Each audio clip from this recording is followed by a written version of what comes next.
لو أنزلنا هذا القرآن على جبل لرأيته خاشعا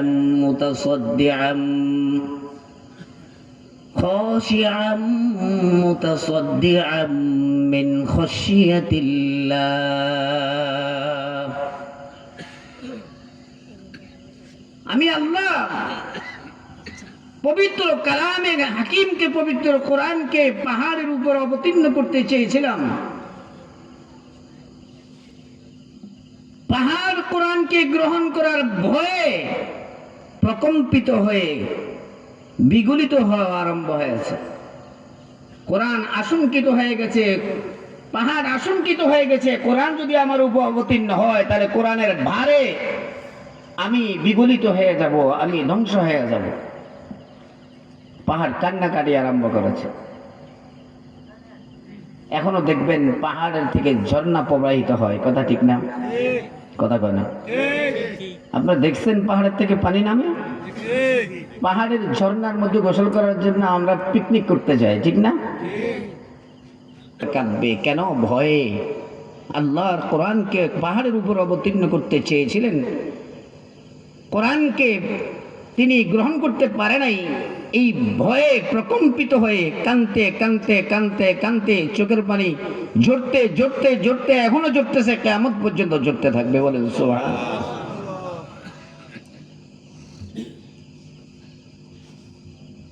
এই হলো আয়াতের মূল সারাংশ কথা। এবার আমরা একটু আয়াতে কারিমার একটু ব্যাখ্যার দিকে যাই। আমরা যে আজকে ঘরে, মক্তবে, মসজিদের মিম্বরের পাশে, মসজিদের তাকের ভিতরে, ঘরের তাকের ভিতরে, মেসাঙ্গের ভিতরে যে একটা কোরআনের কফি দেখি, হিফজখানার ভিতরে হিফজখানার ছাত্ররা, ছোট্ট ছোট্ট নুরানির বাচ্চারা কোরআন বুকে নিয়ে ঘুরে, ছোট্ট একটা কোরআনের কফি চাই যে এইদিকে 8 ইঞ্চি হবে, ওইদিকে 10 ইঞ্চি হবে লম্বা সর্বোচ্চ। এই ছোট্ট একটা কোরআনের কপি মনে করেছি এটা একটা কোরআন, এটা আবার কি? কিন্তু এটা স্বাভাবিক কিছুই নয়, এটা অস্বাভাবিক একটি বিষয়। আল্লাহ যেমন মহান, আল্লাহ যেমন মহান, আল্লাহ যেমন বড়, আল্লাহ যেমন শক্তিশালী, আল্লাহ যেমন ক্ষমতার অধিকারী, আল্লাহর এই কোরআনও অত ক্ষমতার অধিকারী, অত শক্তির অধিকারী, অত ওজনী, অত দামি। আল্লাহ যেমন দামি, আল্লাহর কালামও তত দামি। কথা ঠিক কিনা জোরে বলেন? আল্লাহ কোরআনকে অবতীর্ণ করতে চেয়েছিলেন জমিনের উপর, আল্লাহ কোরআনকে অবতীর্ণ করতে চেয়েছিলেন আসমানের উপর, আল্লাহ কোরআনকে অবতীর্ণ করতে চেয়েছিলেন পাহাড়ের উপর। পাহাড়ে গ্রহণ করতে সাহস করে নাই, কিন্তু ওয়াহামালাল ইনসান, মানুষ আল্লাহ পাকের এই কোরআনকে সাদরে গ্রহণ করে নিলেন। চিল্লায় বলেন সুবহানাল্লাহ। বুঝে থাকলে বলেন তো, কোরআন গ্রহণ করলেন কে? বুঝে নাই? মানুষ। কে গ্রহণ করলেন? গ্রহণ করলেন না কে? আসমান। আর কে? জমিন। আর কে? পাহাড়। গ্রহণ করলেন কে? মানুষ। এবার আমার একটু প্রশ্নের উত্তর দেন। মানুষ শক্তিশালী না আসমান শক্তিশালী? কথা কয় না। মানুষ শক্তিশালী না জমিন শক্তিশালী? বলেন না কেন? জমিন। মানুষ শক্তিশালী না পাহাড় শক্তিশালী? এত বিশাল আসমান, যে আসমান সারা দুনিয়াকে চতুর্দিক দিয়ে ঘেরাও দিয়ে রাখছে, আল্লাহ পাকের অসীম ক্ষমতার অধিকারী আসমান। আর জমিন সারা দুনিয়াতে আল্লাহ তাআলা পানির উপরে বিছায় রাখছে। বাংলাদেশে আমরা এত পাহাড় দেখি না। যারা উমরায় গেছেন, সৌদি গেছেন, হজ করতে গেছেন, তারা দেখছেন মক্কা থেকে মদিনা 450 কিলো। কত কিলো? আপনার কথা বুঝেন? মক্কা থেকে মদিনা কত কিলো? 450 কিলোর ভিতরে যারা উমরায় গেছেন ডানে এবং বামে, বাসের থেকে তাকাইলে, প্রাইভেট কার থেকে তাকাইলে ডানে এবং বামে অসংখ্য অসংখ্য অগণিত পাহাড় আছে না নাই? সব কিসের পাহাড়?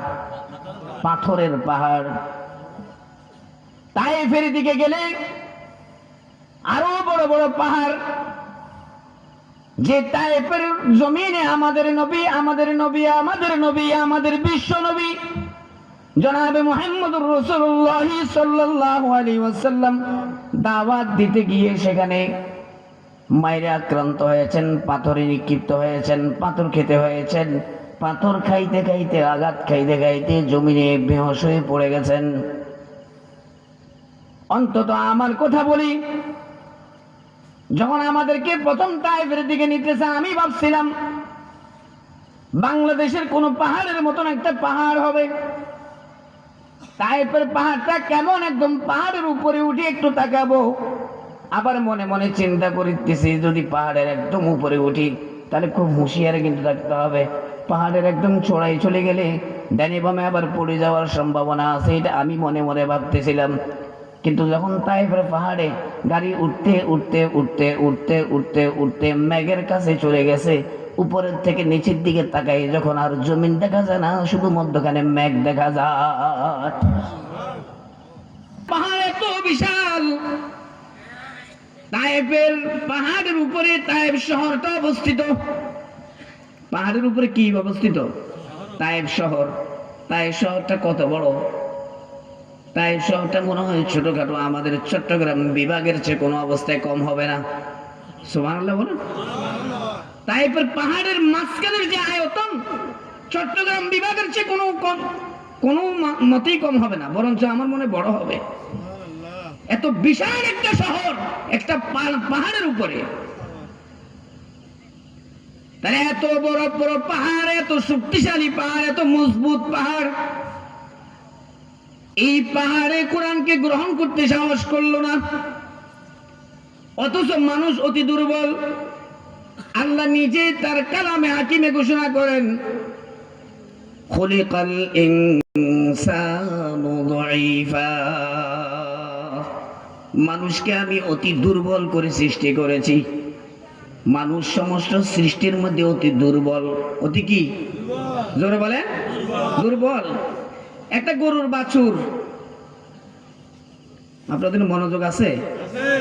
একটা গরুর বাছুর যখন দুনিয়াতে আসে, এই 1-1.5 ঘন্টা 2 ঘন্টার ভিতরে বাছুরটা কি কেউ দাঁড়া করায় না নিজে নিজে দাঁড়ায় যায়? কথা বলেন। নিজে নিজে দাঁড়ায় যায়। এই গরুর বাছুরের খিদা লাগছে, এখন দুধ পান করবে, কেউ শিখাইতে হয় না, নিজেই তার মায়ের পায়ের নিচে দিয়ে দুধের উলানে মাথা দিয়ে ধাক্কা মারে, আবার নিজে নিজে ওলান তালাশ করে নিয়ে দুধের মধ্যে মুখ ঢুকায় দিয়ে বাচ্চা দুধ পান করা আরম্ভ করে। একদিন যাইতে না যাইতে, আদান যাইতে না যাইতে বাছুর নিজে নিজে হাঁটে, নিজে নিজে লাফায়, নিজে নিজে দৌড়ায়। কথা ঠিক কিনা জোরে বলেন।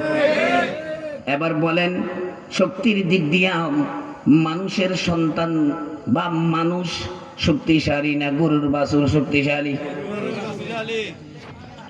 একটা পাখি ডিম থেকে বাইরে হওয়ার কিছুক্ষণ পর থেকে মায়ের সাথে উঠতে পারে। কথা কয় না? ঠিক আছে নি? তাহলে শক্তিশালী কি মানুষ না পাখি? আল্লাহু আকবার। চোখের দৃষ্টির দিক দিয়েও মানুষ অতি দুর্বল। সর্বোচ্চ সোজা রাস্তা হলে আধা কিলো পর্যন্ত দেখা যায়, তাও দূরের মানুষটা চেনা যায় না। মানুষের শক্তি এত দুর্বল। অথচ আল্লাহর সৃষ্টি একটা শগুন হাজার হাজার মাইল উপরে দিয়ে উড়ে, ওই হাজার হাজার কিলোমিটার উপর থেকে মাটির দিকে দৃষ্টিপাত করে। কোন ডিস্ট্রিক্টের কোন থানায় কোন গ্রামের কোন এলাকায় একটা গরু মরা আছে, ওখান থেকে তালাশ করে, ওখান থেকে সে মার করে, ওখান থেকে সে দেখতে পায় যেই ডিস্ট্রিক্টের যেই থানার যেই গ্রামের ভিতরে গরু মরা গরু আছে, ঠিক সেখানেই যাইয়া নামে। তার একটুও ভুল হয় না, চোখের দেখায়ও তার কোনো ভুল হয় না। চোখের দৃষ্টির দিক দিয়া মানুষ থেকে পাখি পশু আর কত শক্তিশালী। আল্লাহ বলেন খুলিকাল ইনসানু যায়ীফা, মানুষকে আমি অতি দুর্বল করে সৃষ্টি করেছি। এবার আমার প্রশ্ন, ভালো করে বোঝার চেষ্টা করেন। আল্লাহ শক্তিশালী আসমানের উপরে কোরআন নাযিল করতে চাইলেন, কোরআন আসমান গ্রহণ করে নাই। জমিনের উপরে সৃষ্টি করতে চাইলেন, জমিন গ্রহণ করে নাই। শক্তিশালী পাহাড়ের উপরে কোরআন নাযিল করতে চাইলেন, পাহাড় গ্রহণ করতে সক্ষম হয় নাই, সাহস করে নাই। কিন্তু অতি দুর্বল আল্লাহ পাকের 18,000 মাখলুকাতের মধ্যে সবচেয়ে দুর্বল ইনসান জাতি, মানুষ জাতি কোরআনকে গ্রহণ করলেন। কিভাবে সম্ভব? এটা কি হয় কিনা? মানুষ কিভাবে কোরআনকে গ্রহণ করবে? আসলে মানুষের কোনো শক্তি নাই। এত দামি, এত ওজনী, এত ভারী, এত শক্তিশালী, এত পাওয়ারফুল কোরআন গ্রহণ করার মতো, বহন করার মতো শক্তি মানুষের কাছে নাই। তাহলে মানুষ গ্রহণ করলো কিভাবে? আল্লাহ মানুষের উপর নাযিল করলেন কিভাবে? আল্লাহ বলেন ইন্না নাহনু নাযালনা যিকরা ওয়া ইন্না লাহু লাহাফিজুন। মানুষ দুর্বল ঠিক, মানুষ আমার এই কোরআন গ্রহণ করতে পারবে না, বহন করতে পারবে না, আমি আল্লাহ জানি। কিন্তু মানুষ যে সাহস করেছে, গ্রহণ করার জন্য আগ্রহ পয়দা করেছে, মানুষ যে পারবে বলছে, এই জন্য আমি আল্লাহ তাকে দিয়েছি ঠিক। কিন্তু কোরআনের পুরো পাওয়ার, শক্তি, ক্ষমতা, ভার সবকিছু আমি আল্লাহ আমার নিজের কুদরতের হাতে রেখে দিয়েছি। চিল্লায় বলেন সুবহানাল্লাহ। মানুষ এই কোরআন হেফাজত করতে পারবে না, বহন করতে পারবে না। আমি আল্লাহ এজন্য নিজ দায়িত্ব গ্রহণ করে নিয়েছি। ইন্না নাহনু নাযালনা যিকরা ওয়া ইন্না লাহু লাহাফিজুন। আমি কোরআন নাযিল করেছি ঠিক, কোরআনের হেফাজতের জিম্মাদারি স্বয়ং আমি আল্লাহ আমার কুদরতের হাতে রেখে দিয়েছি। সুবহানাল্লাহ। ছোট বাচ্চা আছে না নাই? কথা বলেন। 2.5 বছর, 3 বছরের সন্তান, 4 বছরের সন্তান যখন 3.5 বছর, 4 বছর হয়, তখন বাবার সাথে, মায়ের সাথে, দাদুর সাথে, দাদার সাথে একটু দোকানে যাওয়ার জন্য, বাজারে যাওয়ার জন্য বেশি পাগলামি করে, এরকম আছে না নাই? বাবা বাজারে যায়, বাবার সাথে জিদ ধরছে আমি বাজারে যাব। বাবা কই তুমি বাজারে যাই কি করবা? বলে না আমি যাব। না নিলে মাটিতে গড়ায় গড়ে কান্না আরম্ভ করে, এরকম আছে না নাই? কথা বলেন। গড়ায় গড়ে কান্না আরম্ভ করে। বাবা পরবর্তীতে বিরক্ত হয়ে কয় তারে পাঞ্জাবি গায়ে দেয়া দাও, শার্ট গায়ে দেও, আমি একটু তাকে বাজারে নিয়ে যাই। তাকে যখন কাপড় চোপড় পরাই দিছে, বাবার সাথে বাজারে নিয়ে গেছে। বাবা মাছ কিনছে, গোশ কিনছে, ডাল কিনছে, চাল কিনছে, আলু কিনছে, তরু তরকারি কিনছে, 20 কেজি 25 কেজি ওয়ালা বস্তা হয়ে গেছে। এখন বাড়ির দিকে ফিরবে। চলো বাবা, বাজারের কাম শেষ, বাড়িতে চলো। এখন বাড়ির দিকে রওনা করেছে। সন্তান বাবার সঙ্গে জিদ ধরেছে সেখানে বাজারে। বাজারের থলি আমি নেব, আমি মাথায় নেব। আচ্ছা বলেন তো, এই 30 কেজি দিওয়ালা ওজনের এই বাজারের থলি ছেলেটা আলগাইতে পারবো নি? কথা কয় না? পারবে? কিন্তু সেই জিদ ধরছে আমাকে, আমার মাথার উপরে দেন, আমার মাথার উপরে দেন। এখন দিতেছে না। বাবা তুই পারবি না, এটা 30 কেজি ওজন, তুই কেমনে পারবি? কই না আমি নিব। এই বুঝতে রাজি না, মাটিতে শুয়ে গেছে তো বাজারে। কয় আচ্ছা উঠো উঠো, তুমি লো। এটা কইয়া বাজারের থলিটারে নিজের হাতের শক্তি দিয়ে আলগায় ধরি বাচ্চার মাথার উপর রাখছে। আপনারা বুঝে থাকলে বলেন, বাজারের থলির ওজনটা কি বাপের হাতে না ছেলের মাথায়? কথা কন। ছেলের মাথায় না বাপের হাতে? বাপের হাতে বাজারের থলির ওজন রাখছে, বাজারের থলি শুধু মাথার সাথে লাগাই রাখছে। এখন সন্তানও খুশি, সন্তান 2 হাত দিয়ে এভাবে ধরছে, নাচতে নাচতে বাড়ির দিকে রওনা করছে। বাড়ির দরজা দিয়ে ঢুকতে দাদু দাদু করে, মা মা করে চিৎকার দেওয়া আরম্ভ করেছে। দাদু ঘর থেকে বাইরে আসছে, আমার নাতি কি ব্যাপার এত ডাকে কেন? বাইরে রেখে 2 হাত দিয়ে বাজারের থলি ধরছে। আর বলতেছে দাদু আমি বাজার আনছি, দাদু আমি বাজার আনছি। আপনারা বলেন বাজার কি হে আনছে না বাপে আনছে? কথা কয় না। এখন সে কি কয় আমি বাজার আনছি, মাও মুসকি মুসকি হাসে, দাদুও মুসকি মুসকি হাসে। বুঝছি তুমি কেমন বাজার আনবেন না, আমরা তোমারে চিনি। তুমি তো এই বাজার আলগাইতে পারতেন, বাজার তোমারে খুশি করার জন্য তোমার বাবাই মাথার উপরে শুধু ধরে রাখছে, আর পুরা বাজারের ভার তোমার বাবার হাতের উপরে। মাও খুশি মুসকি মুসকি হাসে, দাদু মুসকি মুসকি হাসে। ছেলে তো বহুত খুশি আনন্দিত, দৌড়াইয়া যাইয়া মা সন্তানের বুকের নিচে বাজারের থলির নিচে নামাইছে। আল্লাহু আকবার, আল্লাহু আকবার। ও মেরে ভাই, দুস্থ বুজুর্গ, মানুষ অতি দুর্বল একটা প্রাণী, দুর্বল একটা সৃষ্টি হওয়া সত্ত্বেও যেহেতু কোরআন গ্রহণ করার জন্য আগ্রহ পয়দা করেছে, এজন্য আল্লাহ খুশি হয়ে বান্দা কোরআন আলগাইতে পারবে না, বান্দা কোরআন গ্রহণ করার শক্তি রাখে না, কিন্তু মানুষ আগ্রহ পয়দা করেছে, এই জন্যই দুর্বল মানুষটার মাথার উপর শুধু কোরআনের ছায়া রাখছে, আর কোরআনের পুরা শক্তি আল্লাহ নিজের কুদরতের হাতে ধরে রাখছে। একটা সন্তানকে খুশি করার জন্য বাবা যেমন সন্তানের মাথার সাথে বাজারের তরি লাগায় রাখছে, কিন্তু বাজারের শক্তি রাখছে বাবার হাতে। আল্লাহ বলেন আমার বান্দা দুর্বল, আমি জানি আমার বান্দা আমার এই কোরআনকে গ্রহণ করার মতো আলগানোর মতো ক্ষমতা নাই, আমার বান্দা দুর্বল, কিন্তু আমার বান্দা আগ্রহ করেছে, খুশি। আমি আল্লাহ খুশি হয়ে তার মাথার সাথে শুধু কোরআন লাগায় রাখছি, আর পুরা শক্তি এটাকে হেফাজতের সম্পূর্ণ জিম্মাদারি আমি আল্লাহ নিজের কুদরতের হাতে রেখে দিয়েছি। সুবহানাল্লাহ।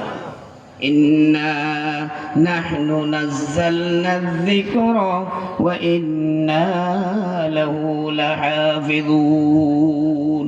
তাহলে কোরআনের জিম্মাদারি পুরোপুরি ভাবে কার হাতে? জোরে বলেন। হেফাজতের দায়িত্ব কার? আরো জোরে বলেন কার? আল্লাহর। পৃথিবীর কোন শক্তি, কোন ইহুদি, কোন খ্রিস্টান, কোন বেদিনের জাত, কোন হিন্দুর জাত, কোন মুশরিকের জাত, কোন মুনাফিকের জাত আল্লাহর কোরআনকে ধ্বংস করে দিতে চাইলে কি ধ্বংস করতে পারবে? চিল্লায় বলেন না পারবে। কারণ ক্ষমতা কার কাছে? আরো জোরে বলেন আল্লাহর কাছে। রক্ষা করবে আল্লাহ। পৃথিবীর কারো কোনো শক্তি নাই, আল্লাহর কোরআনের একটা নুকতা, একটা জল পাল্টানোর ক্ষমতা কারো নাই।